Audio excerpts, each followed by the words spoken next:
नॉर्सेट का एग्जाम खत्म हो गया, रिजल्ट भी आ गया और आपने क्वालिफाई भी कर लिया। लेकिन खुश होने से पहले इस बात का ध्यान रखना कि इस बार एम्स के अंदर 13,000 स्टूडेंट्स क्वालिफाई हुए हैं और सीट्स हैं टोटल 2,779। इसका मतलब समझ रहे हो कि अभी भी कंपटीशन खत्म नहीं हुआ। मेंस क्वालिफाई करने के बाद भी आपका कंपटीशन अभी भी जारी है। हर साल नॉर्सेट में ऐसा होता है कि स्टूडेंट्स की रैंक 300 500 के भी अंदर होती है, लेकिन फिर भी चॉइस फिलिंग के टाइम पर कुछ सिली मिस्टेक कर वो एम्स हाथ से खो देते हैं।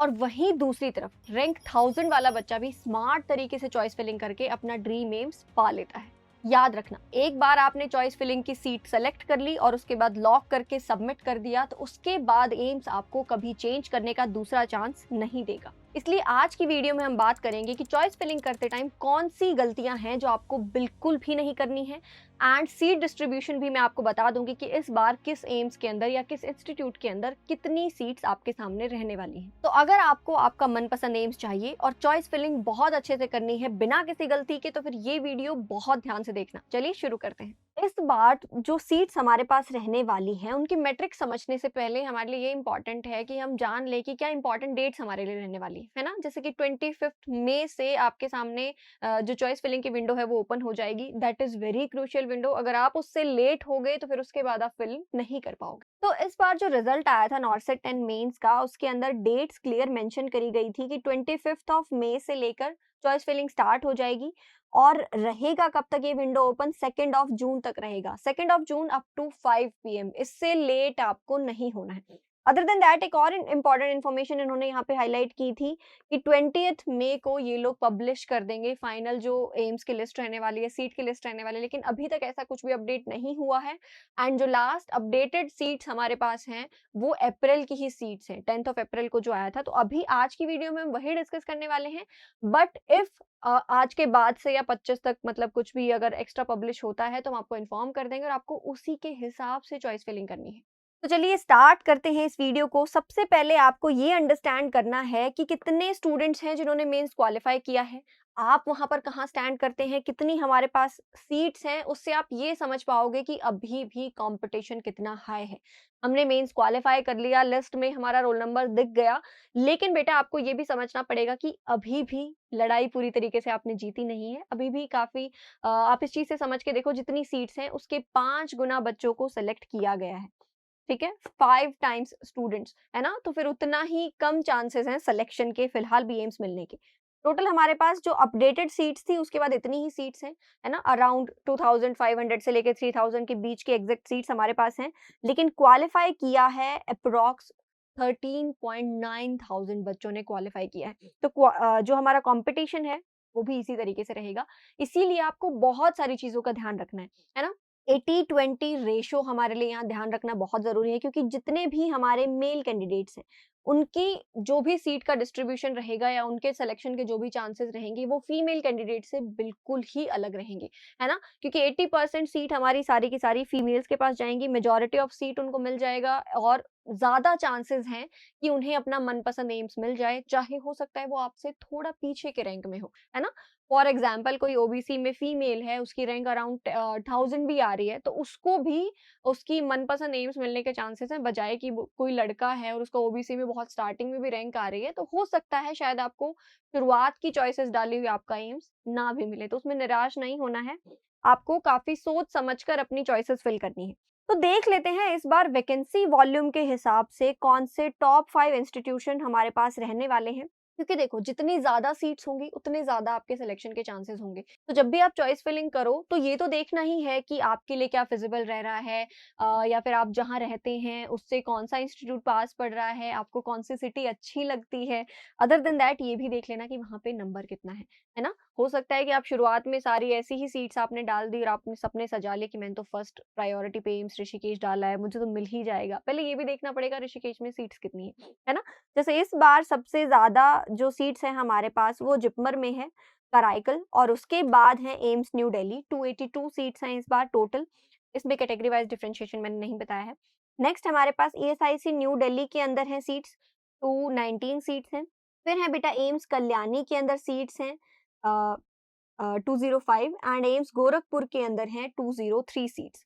ये तो है टॉप 5 इंस्टीट्यूट। बाकी हम पूरा भी डिस्कस कर लेते हैं कि इस बार कौन से इंस्टीट्यूट्स हैं जहाँ पर सीट्स अवेलेबल हैं। क्योंकि देखो, एम्स जोधपुर में इस बार वैकेंसीज़ नहीं आई हैं, तो बहुत सारे स्टूडेंट्स हैं ऐसे जो जहाँ वहाँ जाना चाह रहे होंगे लेकिन इस बार नहीं पहुँच पाए हैं। मेबी नॉर्सेट 11 के अंदर वहाँ पर सीट्स आ जाएँ, बट इस बारी के लिए नहीं है। एम्स भटिंडा में हमारे पास सीट्स हैं टोटल, ग्रैंड टोटल 72 सीट्स हैं। एम्स भोपाल में सीट्स हैं आपके पास 76, एम्स भुवनेश्वर 55 सीट्स हैं, एम्स देवगढ़ में हमारे पास 104 सीट्स हैं, अच्छा नंबर है, देवगढ़ नया एम्स है, सिटी भी अच्छी है, आप वहाँ पे जाना प्रेफ़र कर सकते हैं। एम्स गोरखपुर में हमारे पास सीट्स हैं 203, एम्स गुवाहाटी में सीट्स हैं 78, ऐसे करके पूरा ये लिस्ट है ना ऑलरेडी आउट हो गया था, ठीक है? 10th ऑफ अप्रैल का ये वाला लिस्ट है बेटा, यही अभी तक अपडेटेड लिस्ट है, इसके बाद कुछ आया नहीं है। मेबी इन 1 और 2 डेज़ क्या पता अपलोड हो जाए 25th से पहले, लेकिन जो डेट उन्होंने डाली थी कि 20th को आ जाएगा, वो अभी तक नहीं आया है, ठीक है?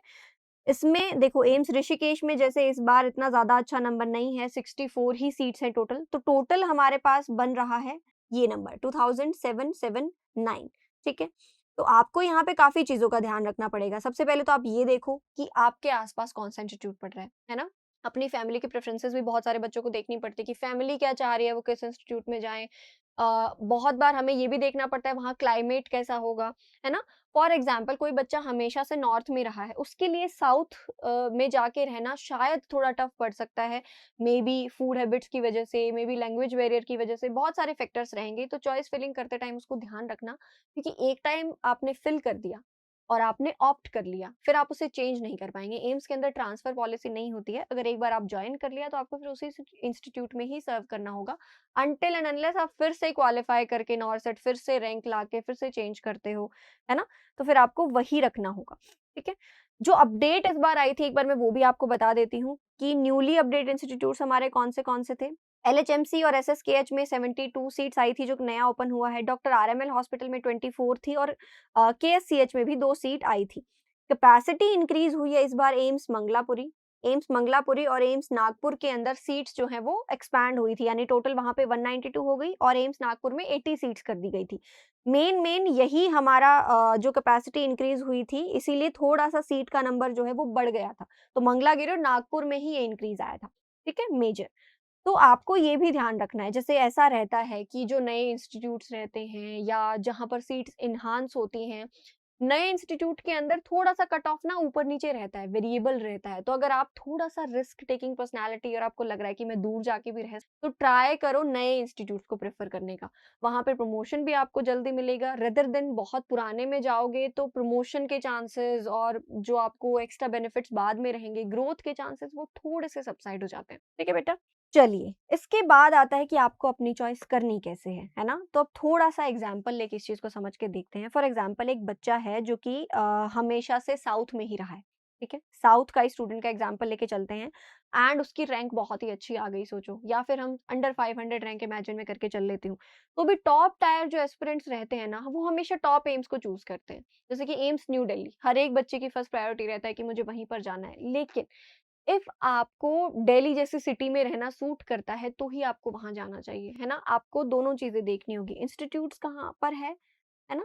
सिटी कौन-सी है, वहाँ का रहना-सहना कैसा है, क्या आप एडजस्ट हो पाएँगे, लिविंग कैसी है, लाइफ़स्टाइल कैसा है, यू हैव टू सी। भोपाल बहुत अच्छा है इस चीज़ के लिए, जोधपुर हमेशा बच्चों की फर्स्ट प्रायोरिटी रहता है, बट इस बार वो लिस्ट में नहीं है, ऋषिकेश बच्चों की प्रायोरिटी रहता है, बिलासपुर में भी इस बार सीट्स नहीं आई हैं। बाकी हाई वैकेंसी एरियाज़, जहाँ हमेशा वैकेंसी का नंबर ज़्यादा है एंड जो बैलेंस्ड सिटीज़ हैं, जहाँ पे आप शायद जाके एडजस्ट हो पाएँगे, तो गोरखपुर है, जैसा बैलेंस सिटी में आता है, पटना है, कल्याणी है, भुवनेश्वर है, जहाँ पे नंबर अच्छा रहता है और एम्स का इंफ्रास्ट्रक्चर भी बहुत अच्छा है। ऐसा नहीं है कि अच्छा नहीं है और आप जाके एडजस्ट नहीं हो पाएँगे, आपको ग्रोथ अपॉर्च्युनिटीज़ भी मिल जाएँगी। सबसे ज़्यादा जो आपको ग्रोथ की अपॉर्च्युनिटीज़ मिलती हैं, वो मिलती हैं नए एम्स में या फिर जो रीजनल सेंटर्स हैं, बच्चे उसको भी प्रेफ़र करते हैं। न्यूअर एम्स प्रेफ़र करना इसलिए ज़्यादा अच्छा है, या तो आप न्यूअर एम्स मत प्रेफ़र कीजिए अगर आपको लग रहा है कि नई जगह जाके सेटल होना मेरे लिए मुश्किल होगा। नहीं तो अगर आपको जल्दी प्रमोशन का आप सोच रहे हैं, आपको अच्छी ग्रोथ चाहिए, तो फिर नया एम्स सबसे बेटर रहता है इस चीज़ के लिए।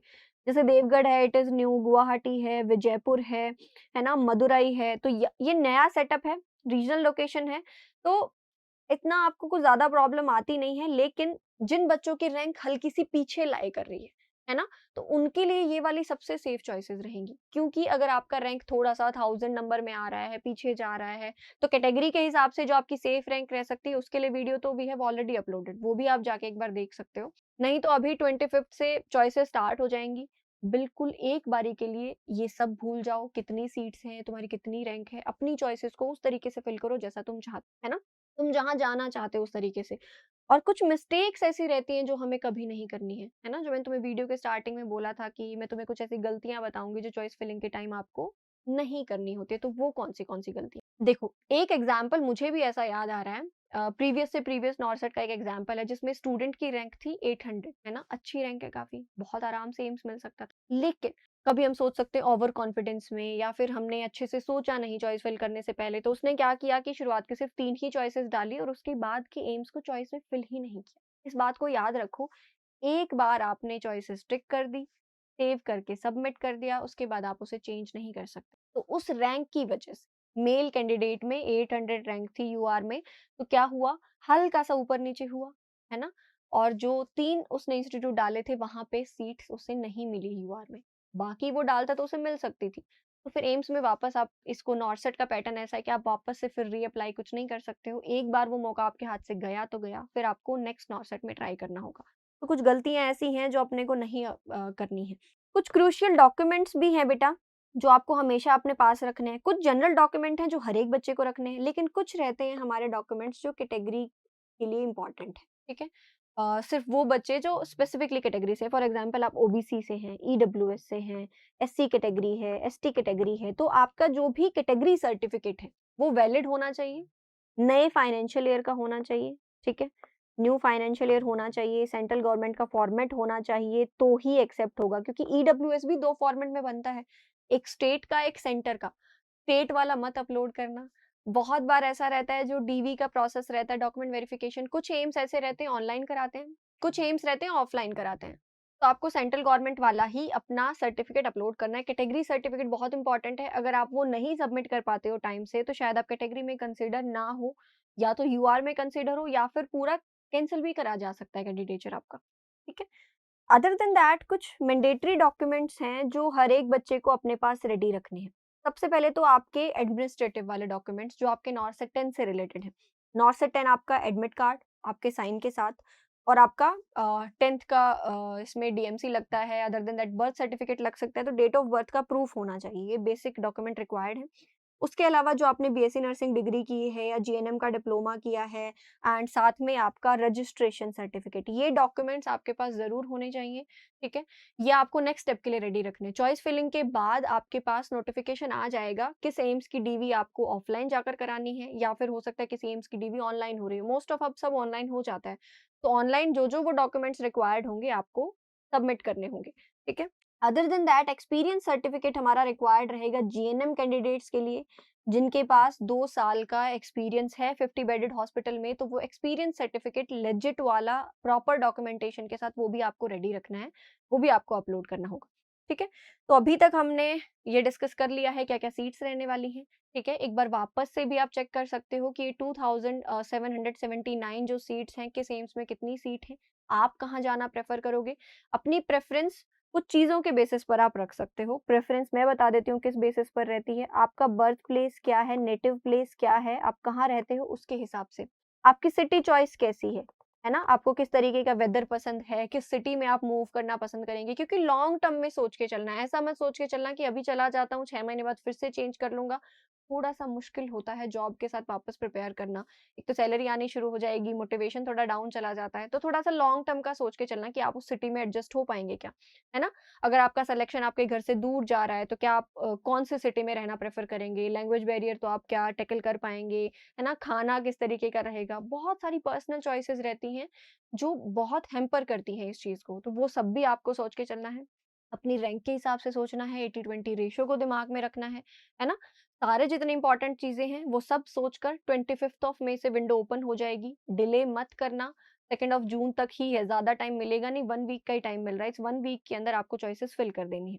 मैं वापस से आपको गलतियाँ ज़रूर बता देती हूँ कि कौन-सी मिस्टेक्स हैं जो अवॉइड करनी है। एक मैंने आपको ऑलरेडी बता दी कि लिमिटेड चॉइसेस आपको फिल नहीं करनी है। देखो, आप जब चॉइस फिलिंग करेंगे ना, आपके पास खुला ऑप्शन होता है ना? 40 अगर इंस्टीट्यूट है, 40 के 40 फिल कर सकते हैं। कोई बाउंडेशन नहीं है उसके अंदर कि आपको 10 ही फिल करने हैं, 20 ही फिल करने हैं। जितना हो सके उतना सबके सबको बेशक से फिल कर दो, नो इश्यू, लेकिन कम फिल मत करना, है ना? ये बहुत ज़रूरी है। 2 से 3 चॉइसेस भर के आपको ये नहीं सोचना है कि मेरी तो 300 रैंक है, 500 है, मेरी तो बहुत अच्छी है, मेरे को तो 2 में ही मिल जाएगा, ऐसा मत सोचो। सेफ साइड के लिए आपको एम्स डाल देने चाहिए। आगे कंप्यूटर अपने आप देख लेगा कि उसे आपको कहाँ पे फिट करना है according to your category and seat number. Then आता है, ये बहुत ही बेसिक मिस्टेक है और अगर ये मिस्टेक अगर आप करते हो बेटा तो फिर तो गिल्ट इतना ज़्यादा ही रहेगा क्योंकि ये बहुत सिली मिस्टेक है। बहुत बार आप उसमें एक स्टेप ऐसा रहेगा जब आप चॉइस फिलिंग करते हो, आपने सब के सब डाल दिए एम्स जो-जो आपको चाहिए, सेव एंड लॉक करके सबमिट करना बहुत ज़रूरी है। अगर आपने उसे सेव करके लॉक करके सबमिट नहीं किया तो फिर वो एम्स के पास नहीं जाएगा, तो वो साइट आपकी अपडेट नहीं हुई, तो आप उसे वापस से रीफिल नहीं कर सकते। रीअप्लाई करने का कोई ऑप्शन नहीं है ना? तो वो क्या हो जाएगा, ब्लैंक एंट्रीज़ चली जाएँगी। हमेशा सेव करके लॉक करना है, सबमिट करना है, सिर्फ़ सेलेक्ट करके नहीं छोड़ देना है, ठीक है? एंड लास्ट बहुत इम्पोर्टेंट आता है, लिस्टिंग अनवांटेड इंस्टीट्यूट्स। ऐसा भी मत करना कि वो इंस्टीट्यूट्स आप फ़िल कर दो जहाँ पे आप कभी नहीं जाना चाहते हो। हमेशा जो आपका रैंक जो ऑर्डर है इंस्टीट्यूट्स का वो प्रॉपर रखना। ऐसा मत करना कि शुरुआत के 3 तो बहुत ध्यान से भरे, बाद में जो-जो आता गया आप फ़िल करते गए, ऐसा बिल्कुल मत करना। हर एक को बहुत ध्यान से भरना है अपनी प्रेफ़रेंस के हिसाब से। अच्छा मैं मंगलागिरी जा सकता हूँ, नहीं मैंने फ़िल कर दिया। मैं मदुरई जा सकता हूँ, नहीं मैंने फ़िल कर दिया। क्या मुझे ऋषिकेश जाना है ना? बिल्कुल एक-एक सिटी चॉइस बहुत ध्यान से भरना है, ये बहुत क्रूशियल प्रोसेस है। जितना क्रूशियल अभी तक का सिलेक्शन था, उतना ही क्रूशियल आगे का भी प्रोसेस है। इसको ऐसे हल्के में नहीं लेना है। और फिर भी अगर आपको चॉइस फिलिंग में कोई प्रॉब्लम आती है, कोई कन्फ्यूजन आती है, तो फिर आप हमारे सपोर्ट ग्रुप से कॉन्टैक्ट कर सकते हो। ठीक है? This is the contact and सीधा-सीधा और भी सिंपल सॉल्यूशन चाहिए तो फिर आप कमेंट बॉक्स में अपनी क्वेरी डाल देना। हमारी टीम आपको ज़रूर रिस्पॉन्ड करेगी और हम आपकी पूरी हेल्प करेंगे चॉइस फिलिंग की प्रोसेस के अंदर। इससे आगे आपका डॉक्यूमेंट वेरिफिकेशन का प्रोसेस रहेगा, उसके लिए भी अपने डॉक्यूमेंट्स रेडी रखना, ठीक है? आई होप ये वीडियो आपको हेल्पफुल लगी होगी और आप शायद अभी तक ये फाइनलाइज़ कर पा रहे होंगे कि आपको कौन से एम्स में जाना है, ठीक है? आई विश कि जो-जो वीडियोज़ देख रहे हैं या जो नहीं भी देख रहे हैं, अब जो भी एम्स आपका ड्रीम एम्स है, आप जहाँ जाना चाहते हो इंस्टीट्यूट आपको ज़रूर मिले, ठीक है? अगली वीडियो में मिलेंगे, तब तक के लिए ऑल द बेस्ट।